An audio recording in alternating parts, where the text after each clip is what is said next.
देवेंद्र फडणवीसांनी राजकारणातूनच निवृत्ती घ्यावी, अमरावतीचे नवनिर्वाचित खासदार बळवंत वानखडेंचं हे वक्तव्य आहे। देवेंद्र फडणवीसांनी अनेक पक्ष फोडले आहेत, काही लोकांची घरं फोडली आहेत, अशी देखील वक्तव्य, अशी देखील टीका वानखडे करतायत।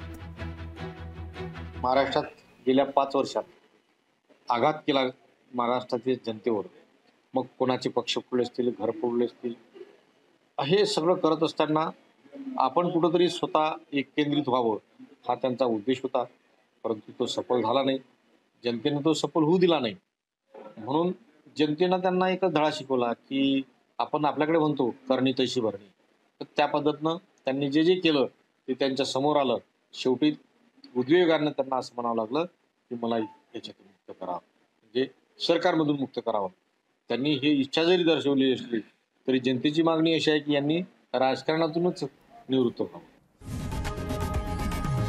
लोकशाही मराठी ऐका, पहा, जागरूक रहा।